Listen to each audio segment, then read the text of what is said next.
आगे का भविष्य उजियारपुर का, समस्तीपुर का, यह निर्णय करने से पहले 100 बार नेताओं को सोचना पड़ेगा। मैं संघ विचारधारा का हूँ, मैं आरएसएस से आया हूँ। भरोसा तो एक भगवान का है, दूसरा किसी का भरोसा नहीं है। पार्टी कोई किसी की बपौटी नहीं है, विचारधारा किसी की बपौटी नहीं है, वो हमारे खून में है, इसको आप नहीं निकाल सकते। जाति पाति के नाम पर वोट ले लेना है और सिर्फ जाकर के पटना में आराम। ऐसा कहा जा सकता है कि नित्यानंद राय जी किसी बड़े नेता को पनपने नहीं देना चाहते हैं। जनता हिसाब करेगी, जनता जवाब देगी और आपका भी हिसाब किताब होगा। आप दिल्ली में और पटना में बैठ करके उजियारपुर का भविष्य तय नहीं करिएगा।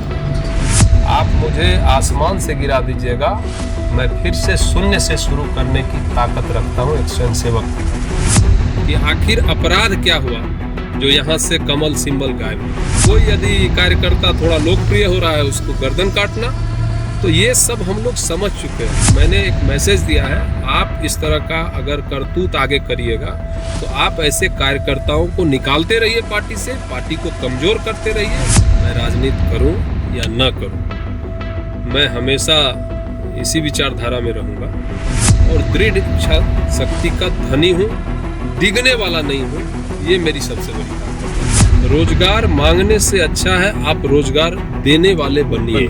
तो आप एक बार तबीयत से पत्थर तो उछालिए।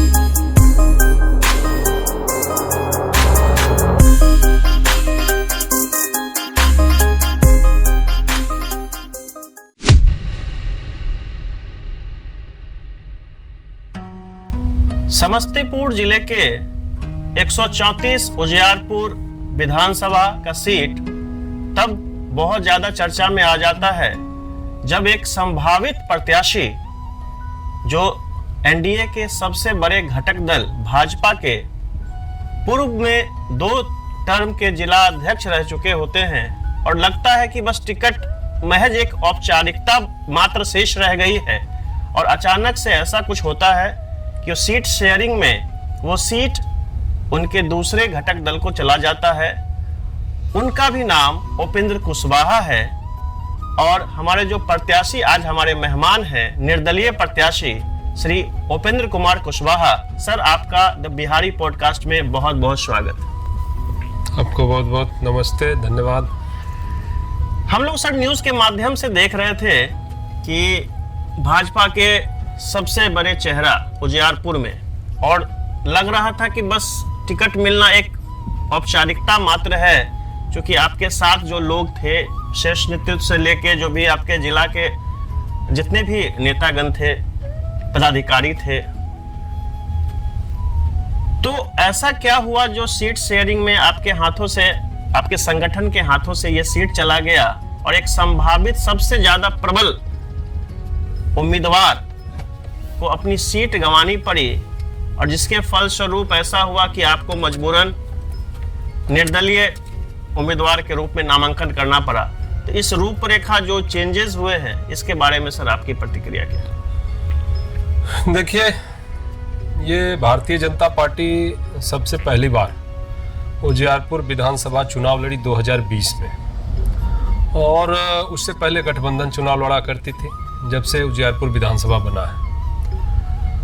2020 में जब हम चुनाव लड़े तो अप्रत्याशित रूप से हम लोगों को एक देखने को मिला कि भारतीय जनता पार्टी जब चुनाव लड़ी तो एकाएक 2010 को देखें, 15 को देखें, तो 2020 को जब देखते हैं तो दुगने से ज्यादा वोट आए। पहले 30-35 हजार वोट आते थे, एकाएक 68,000 के आसपास वोट आए। तो ये एक मजबूत किला है भारतीय जनता पार्टी का उजियारपुर विधानसभा, और पिछले 5 साल में हम लोगों ने इतनी कड़ी मेहनत यहाँ की कि पूरे समस्तीपुर में आप घूमिएगा तो सबसे बड़ा आपको मजबूत किला भारतीय जनता पार्टी का उजियारपुर विधानसभा नजर आता है। जनवरी 2025 में कहीं ऐसा नहीं कि आपको आश्वासन मिल गया हो कि जाइए उपेंद्र जी, आप तैयारी कीजिए और अगला विधानसभा चुनाव आप सबसे प्रबल उम्मीदवार लग रहे हैं और टिकट आप ही को मिलेगा, ऐसा कोई आश्वासन आपके किसी वरिष्ठ प्रदेश के कोई नेता द्वारा मिला? देखिए, भारतीय जनता पार्टी में इतना पहले तो कोई आपको आश्वासन देता नहीं है। मैं भारतीय जनता पार्टी का सिपाही हूँ, आज मैं निर्दलीय प्रत्याशी हूँ तो कुछ भी बोल दूँ ऐसा मेरा नेचर नहीं है। कोई आश्वासन नहीं था जनवरी में, लेकिन चुनाव लड़ना और उजियारपुर में भारतीय जनता पार्टी का परचम लहराना, चूंकि 2020 में जब एक दूसरे दल से आए हुए लोगों को जब टिकट मिला तो उस समय मैंने कहा था कि भारतीय जनता पार्टी को अपने कार्यकर्ताओं को चुनाव लड़ाना चाहिए था। तो उन्होंने कहा कि उजियारपुर में हमारे पास कोई ऐसा नेता ही नहीं है जिसको हम चुनाव लड़ा पाए। तो हम लोगों ने मैंने पहली तैयारी की कार्यकर्ताओं से बात करके, और सबों ने कहा कि उपेंद्र जी आप इसकी चूंकि मैं अध्यक्ष से भी हट गया था, मेरे पास समय था और पूरा पुख्ता एक साल का समय था, तो मैंने इसकी तैयारी कार्यकर्ताओं के साथ मिलकर के योजना बनाई और इसकी शुरुआत की। 2019 में लोकसभा चुनाव आपने जीता उजियारपुर, 2024 में आपने लोकसभा चुनाव जीता उजियारपुर, दोनों टर्म में अच्छे बहुमत से केंद्रीय गृह राज्य मंत्री नित्यानंद जी को आप लोगों ने यहाँ से जिता के भेजा।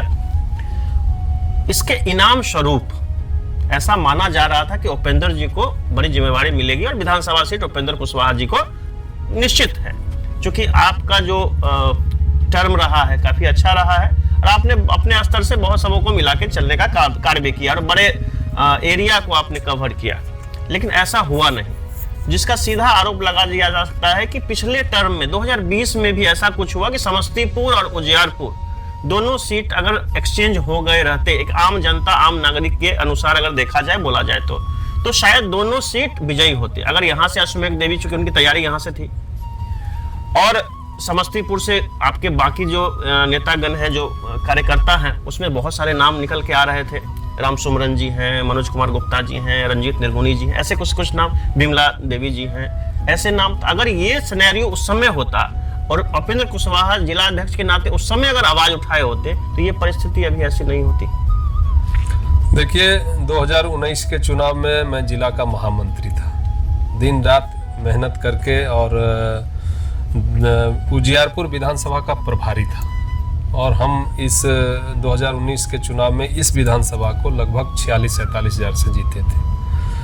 2020 में जो बातें आप कह रहे हैं, 2020 में निश्चित रूप से वो बात थी कि यहाँ अश्वमेघ देवी जी की तैयारी थी, लेकिन भारतीय जनता पार्टी यहाँ चुनाव लड़ी और समस्तीपुर जेडीयू लड़ी। तो हम लोगों ने उस समय भी आवाज उठाई थी, लेकिन असल में उजियारपुर विधानसभा उस समय ऐसी परिस्थिति नहीं थी कि हम चुनाव लड़ने के लिए कोई तैयारी कर रहे थे या हमारे कोई कार्यकर्ता उस तरह से प्रबल दावेदार थे। लेकिन 2020 और 25 में अंतर है। 25 में पूरी तरह तैयारी हम लोगों ने की थी और जानबूझ करके इस सीट को हारने के लिए, आलोक जी को जिताने के लिए, वॉक ओवर देने के लिए इतना हल्का उम्मीदवार दे दिया गया, जिसका 2020 में जमानत जब्त यहाँ से हो चुका है।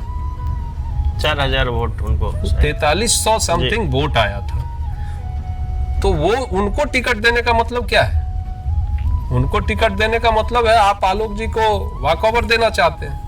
तो हम लोगों ने उनके मंसूबे को कामयाब होने नहीं देंगे, इस नाते हम लोग मैदान में हैं। चूंकि हमारे जो कोर वोटर हैं, जो हमारे साथ जुड़े हुए हैं, जो हमारे कार्यकर्ता हैं, उनके पास विकल्प ही नहीं बचता है, क्योंकि सामने में जो लोग हैं सारे राजद कल्चर के लोग हैं। राजद को वोट भारतीय जनता पार्टी के कार्यकर्ता कैसे कर सकते हैं?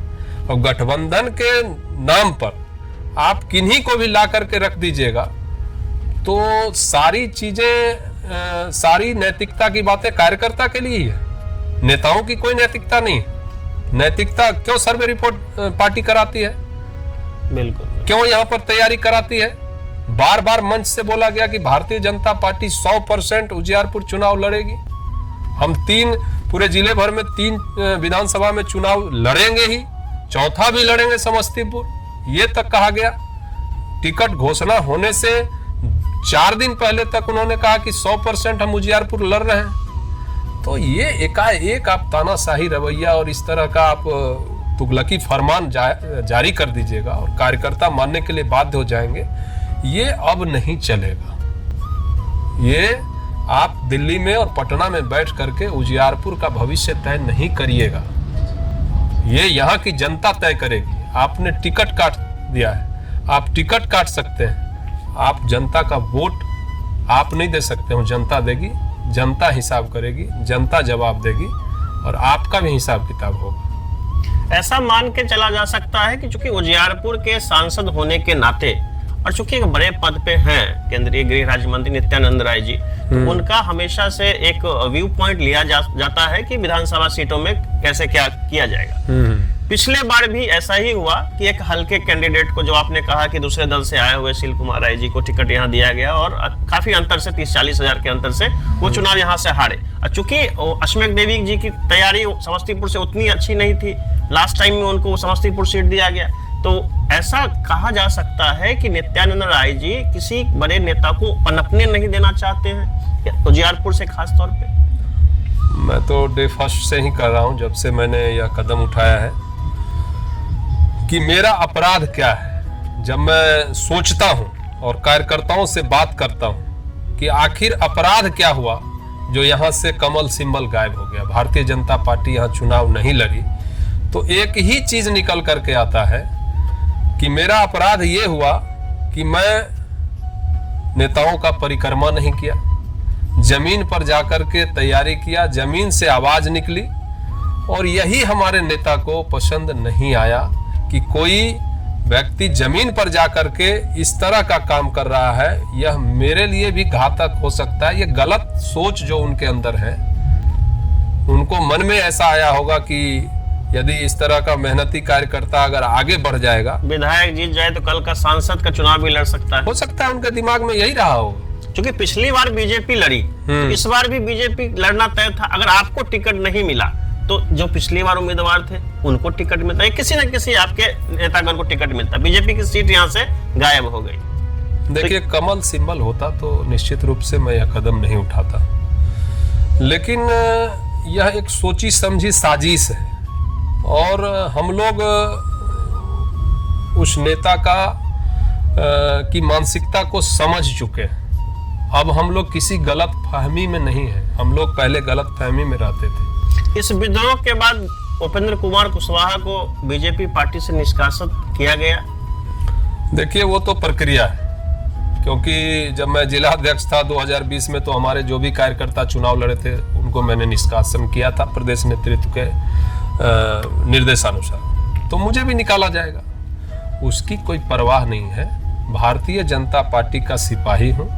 भारतीय जनता पार्टी को पेपर पर मुझे निकाल सकते हैं, मेरे दिल से नहीं निकाल सकते हैं। मैं संघ विचारधारा का हूँ, मैं आरएसएस से आया हूँ, तो वो आप हमको निकाल दीजिए, आपको कोई दिक्कत, हमको कोई दिक्कत नहीं है।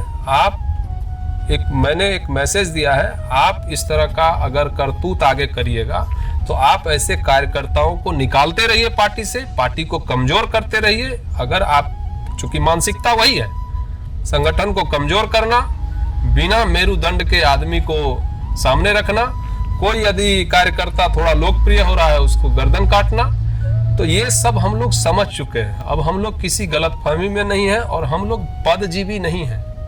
मैं संघ का स्वयंसेवक हूँ, मुझे पद मिलेगा तभी मैं काम करूंगा, कुछ नहीं है। मैं संघ का स्वयंसेवक, मैं कई बार कहा हूँ, आप मुझे आसमान से गिरा दीजिएगा, मैं फिर से शून्य से शुरू करने की ताकत रखता हूँ एक स्वयंसेवक के नाते।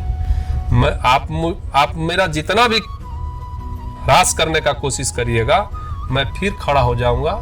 ये मेरी ताकत है और इस ताकत को आप गिरा नहीं सकते हैं। और पार्टी कोई किसी की बपौटी नहीं है, ये विचारधारा किसी की बपौटी नहीं है, वो हमारे खून में है, इसको आप नहीं निकाल सकते। आप इस तरह का अत्याचार अनाचार करिएगा, हम लोग सारी चीजों को समझ करके बहुत सोच समझ, कोई आक्रोश में मैंने यह निर्णय नहीं लिया है, कोई प्रतिशोध लेने के लिए नहीं लिया है।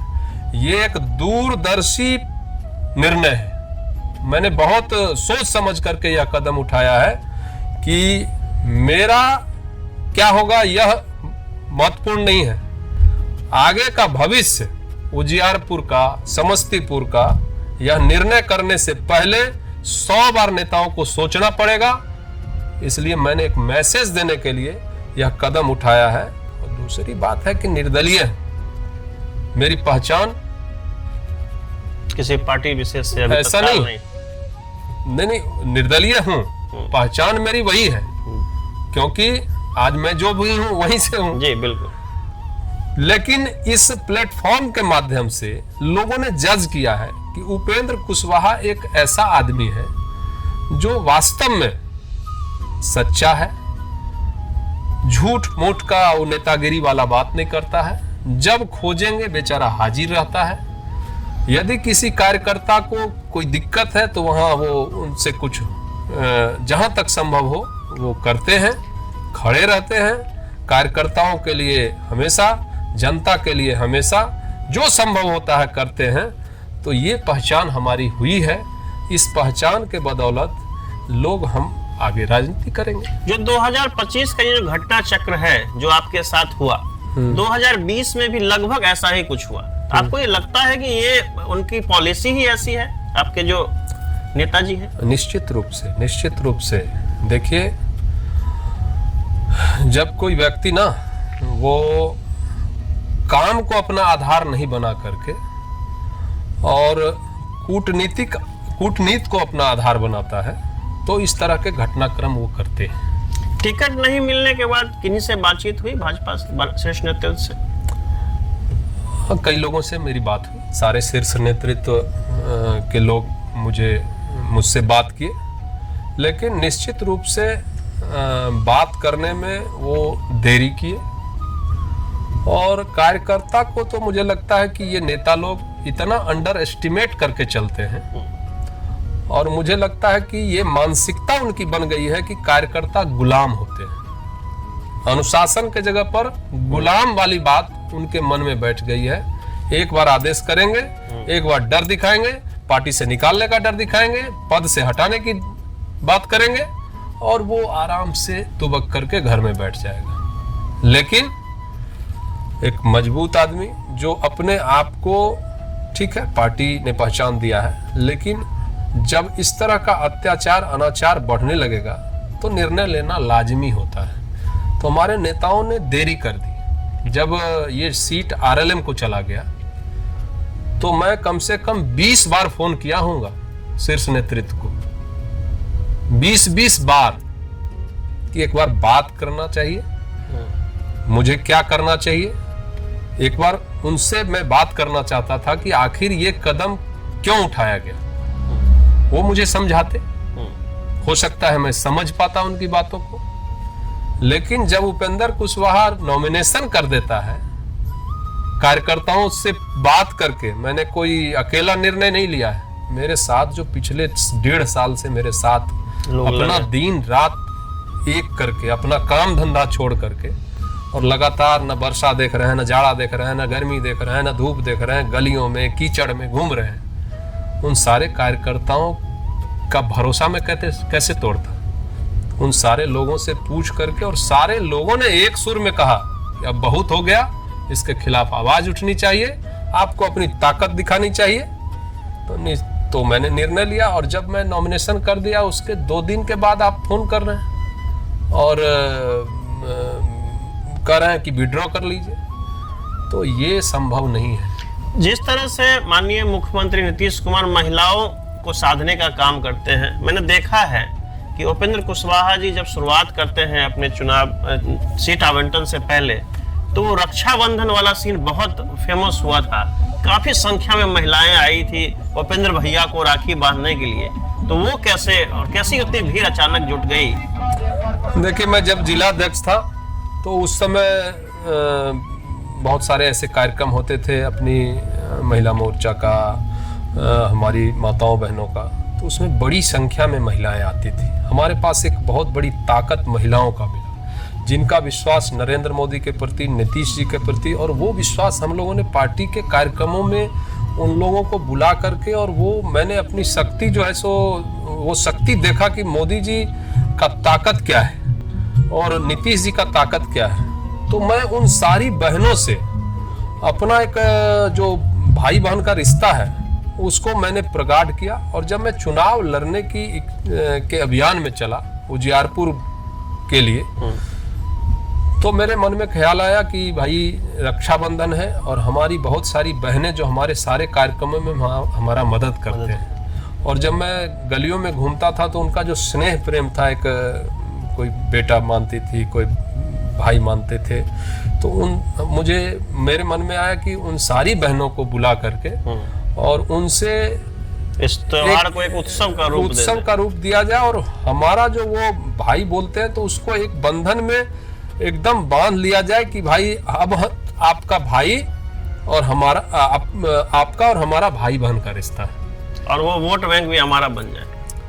वोट बैंक, देखिए राजनीति कर रहे हैं तो निश्चित रूप से कहीं ना कहीं वो मकसद होता ही है, लेकिन जिस भाव से मैंने किया और जिस भाव से हमारी बहनें आई और जिस प्रकार इतनी भावुक हमारी बहनें हो रही थी, गर्दन पकड़ करके रो रही थी, और बहुत सारी बहनों ने कहा कि मैं अपने भाई के लिए जान तक दे दूंगी, तो वो एक मतलब ठीक है, वो हमारे चुनाव का और अभियान का हिस्सा था। लेकिन वो एक कार्यक्रम करने के बाद एक इतना स्नेह प्रेम, मैं तो 1000 महिलाओं को बहुत आशीर्वाद आपको मिला। 1000 महिलाओं को बुलाया था। दलसिंह सराय के सबसे बड़े हॉल में मैं कार्यक्रम किया था, उसमें 1000 कुर्सियां ही लगती है।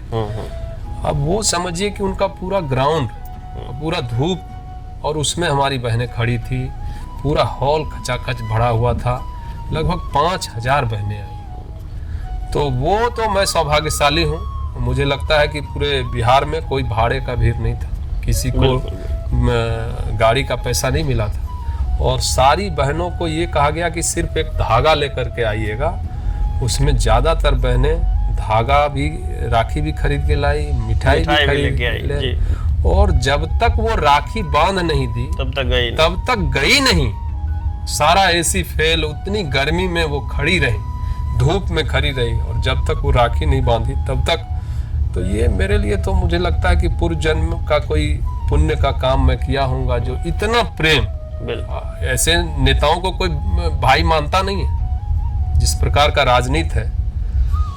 लेकिन वो एक समझिए कि मेरे लिए बहुत ही इमोशनल वो क्षण था, बहुत भावुक था मैं, और उसके बाद से सारी बहनों का। उजियारपुर की जो मूलभूत समस्याएं हैं, जो बेसिक प्रॉब्लम्स हैं, उसको कैसे देखते हैं? क्योंकि बहुत रोजगार का ऐसा चीज यहाँ डेवलप नहीं हो पाया, इंडस्ट्रियलाइजेशन कुछ ऐसा नहीं। थोड़ा समस्तीपुर की बात कर लें, खासकर उजियारपुर में भी ऐसा कुछ ग्रोथ देखने को नहीं मिला। जबकि मैंने आलोक कुमार मेहता जी से हमारी बात हुई थी, मैंने उनका भी पॉडकास्ट किया था, तो उन्होंने काफी कार्य गिनाए हैं। लेकिन आप चूंकि जमीनी स्तर पे हैं तो आप बता सकते हैं कि कार्य हुए हैं कि नहीं? देखिए, निश्चित रूप से जो विकास होना चाहिए था और जिस संदर्भ में आप बात कर रहे हैं उसमें उजियारपुर बहुत पीछे है। समस्तीपुर तो पीछे है ही, उजियारपुर भी बहुत पीछे है। ठीक है, हम सबको रोजगार नहीं दे सकते हैं, सबको सरकारी नौकरियां नहीं दे सकते हैं, लेकिन रोजगार सृजन के बारे में सोच तो सकते हैं। हम कुछ इस प्रकार का अपने यहाँ कल ये इंडस्ट्री वगैरह के लिए तो सोच सकते हैं, निवेशकों से बात तो कर सकते हैं, इस प्रकार का कोई फैक्ट्री तो लगा सकते हैं जिसमें यहाँ के युवाओं को रोजगार मिले, पलायन नहीं करे। तो यहाँ के जो मूलभूत समस्याएं हैं उससे भी लोग कोई मतलब हमारे जनप्रतिनिधि नहीं रख रहे हैं। सिर्फ और सिर्फ है कि जाति पाति के नाम पर वोट ले लेना है और सिर्फ जाकर के पटना में आराम करना है, क्योंकि उनकी राजनीति इतनी ही है कि जात समीकरण के हिसाब से उनको वोट लेना है, बाकी जनता को अनाथ छोड़ देना है। इस बार तो लगभग प्रत्याशी कुशवाहा जाति से आते हैं, तो इस बार का समीकरण कैसे बैठेगा? अगर उपेंद्र कुमार कुशवाहा जीत जाते हैं, विधायक बन जाते हैं, तो सबसे पहले 5 कार्य क्या होंगे जो वो करेंगे? देखिए, 5 कार्य क्या करेंगे वो तो बहुत सारी बातें हैं, 5 छोड़ दीजिए, दर्जनों काम जो क्षेत्र में गया हूँ, पहले 5 कार्य क्या होंगे? तो बहुत सारी समस्याएं हैं, लेकिन पहला जो सबसे पहला काम है, जो कि यहाँ की मूलभूत समस्या है, कि यहाँ के लोग अनाथ हैं। यहाँ लोग कहाँ जाएं छोटी छोटी समस्याओं को लेकर के, ये उनको समझ में नहीं आता है। पहला काम तो मैं यही करूँगा कि लोगों के बीच में रहूँगा। जैसे पिछले 1-1.5 साल से मैं लोगों के बीच में इस नाते रहा हूँ कि मैं यहाँ का जनप्रतिनिधि बनूंगा या जनप्रतिनिधि हूँ, ये मान करके रहा हूँ। वैसे ही जनता का आशीर्वाद मिलता है तो मैं निश्चित रूप से हर पंचायत में जाऊंगा, और वो फिक्स्ड रहेगा। ऐसा नहीं है कि ऐसे ही घूम फिर रहे हैं, कहीं एक ही पंचायत में 10 बार जा रहे हैं, कहीं नहीं जा रहे हैं। वो एक रूटीन रहेगा, सिस्टमेटिक रहेगा। मैं ब्लॉक पर बैठूंगा हर सप्ताह एक दिन, ताकि आम लोगों की समस्याएं जो है वो ज़्यादातर ब्लॉक से, अंचल से और थाना से, हॉस्पिटल से, इसी से जुड़ा हुआ रहता है। और वहाँ जो भ्रष्टाचार है उसको यदि कोई जनप्रतिनिधि यदि सप्ताह में एक दिन बैठना शुरू कर दे तो निश्चित रूप से भ्रष्टाचार भी खत्म होगा और लोगों को यह लगेगा कि हमारा कोई सुनने वाला है। यदि जनप्रतिनिधि सुनना सिर्फ शुरू कर दे तो निश्चित रूप से सारे समस्याओं का समाधान वहीं हो जाएगा। बाकी बहुत सारी बातें हैं, मैं कोई ऐसा नहीं कर रहा हूँ कि उजियारपुर को मैं लंदन और ब्रिटेन बना दूंगा, लेकिन जो जो मूलभूत समस्या, बेसिक प्रॉब्लम सॉल्व करेंगे, और वही 95% लोगों की समस्या है। अगर उपेंद्र कुमार कुशवाहा जीत जाते हैं तो क्या ये सीट भाजपा या एनडीए को गिफ्ट कर देंगे, उनके साथ चले जाएंगे जीत जाने के बाद? देखिए, ये तो मैंने पहले भी कहा कि मेरे खून में वही है। चूंकि हम मोरवा से निर्दलीय प्रत्याशी अभय सिंह जी से बात कर रहे थे, तो उनका कहना था कि जिसकी सरकार बनेगी, यदि मैं जीतता हूं, जिसकी सरकार बनेगी मैं उसको समर्थन करूंगा, क्योंकि मुझे मोरवा देखना है। तो क्या उपेंद्र कुशवाहा जी एनडीए के साथ जाएंगे या वो भी जिसकी सरकार बनेगी उसके साथ जाएंगे? ये उनका विचार है। मैं तो पहले भी कह रहा हूँ कि मेरे खून में संघ की विचारधारा है, मेरे खून में भाजपा की विचारधारा है, तो निश्चित रूप से मेरे दिल से कभी ये निकल नहीं सकता है मैं राजनीति करूं या ना करूं। मैं हमेशा इसी विचारधारा में रहूंगा, और जनता मुझे आशीर्वाद देती है तो निश्चित रूप से मैं मोदी जी और नीतीश जी के हाथों को ही मजबूत करूंगा। क्लियर कट है, इसमें कहीं कोई दो राय नहीं है,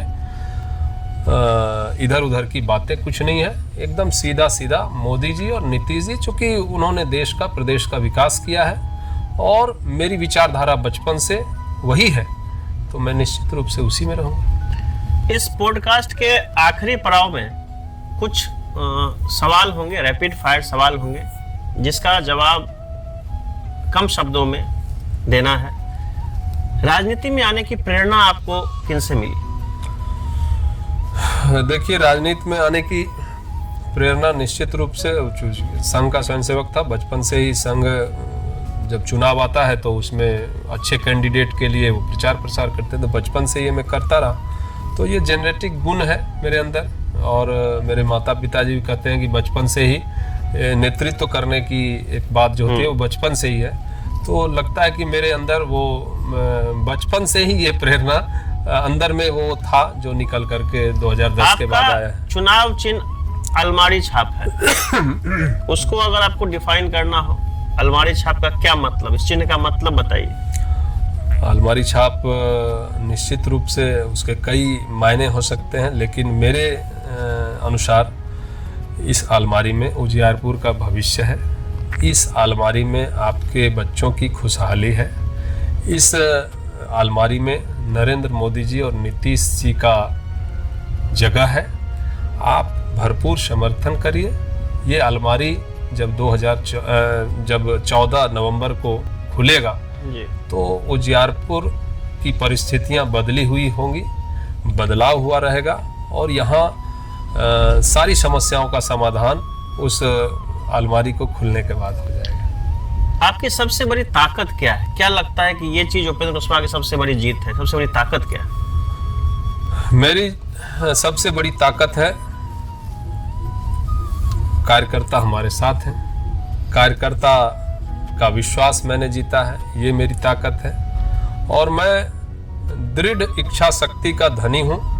मैं जो एक बार ठान लेता हूँ वो मैं किसी के कहने पर फिर उससे डिगता नहीं हूँ, नरेंद्र मोदी जी की तरह। ये मेरी सबसे बड़ी ताकत है, क्योंकि मैं कोई भी कदम सोच समझकर ही उठाता हूँ और समाज हित में ही उठाता हूँ, राष्ट्र हित में ही उठाता हूँ। तो ये हमारी ताकत, सबसे बड़ी ताकत है कि कार्यकर्ताओं का विश्वास मैंने जीता है, जनता का विश्वास जीता है और दृढ़ इच्छा शक्ति का धनी हूँ, डिगने वाला नहीं हूँ।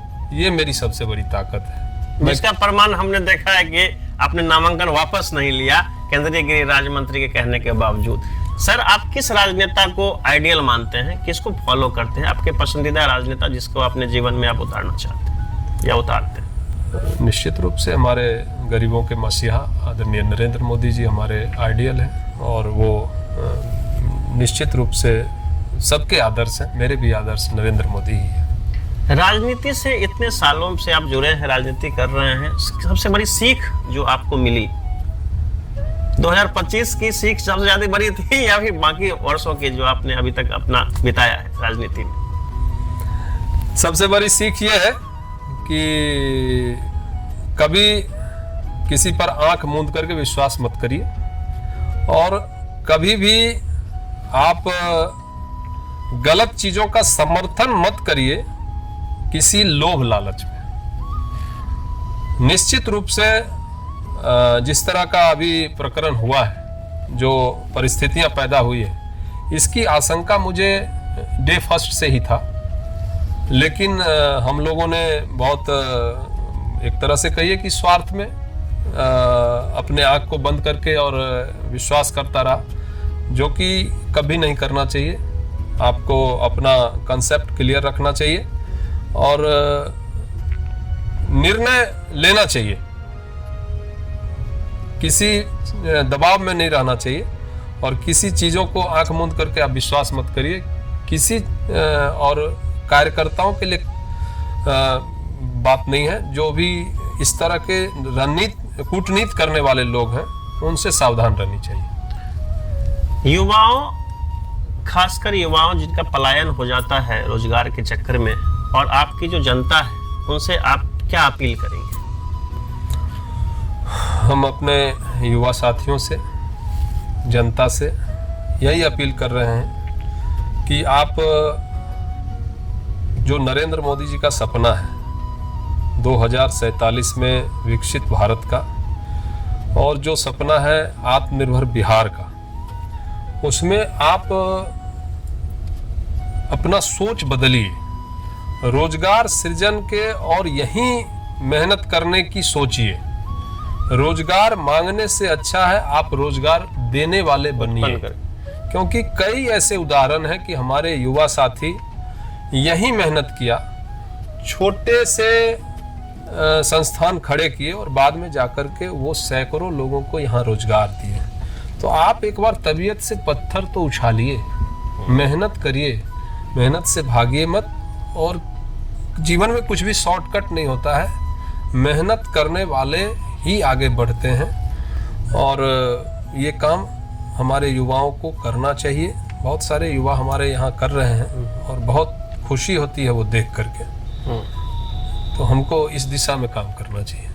अब देखना है कि आने वाले 6 नवंबर को उजियारपुर की महान जनता किस उपेंद्र को चुनती है, आरएलएम के प्रत्याशी उनके नेता उपेंद्र कुशवाहा को, या निर्दलीय प्रत्याशी अलमारी छाप से खड़े पूर्व भाजपा सदस्य, या यूं कहें कि भाजपा से अभी तक नहीं निष्कासित सदस्य, निर्दलीय काफी अडिग उपेंद्र कुमार कुशवाहा जो अलमारी छाप से खड़े हैं। इसका जवाब शायद 14 नवंबर को मिलेगा। बहुत बहुत शुभकामनाएं सर, आपको जीत की अग्रिम बधाई। और आप जीतते हैं तो ये पॉडकास्ट में दोबारा चलाऊंगा और आपके वादों को आपको याद दिलाऊंगा। बहुत बहुत आभार आपका। बिल्कुल, धन्यवाद।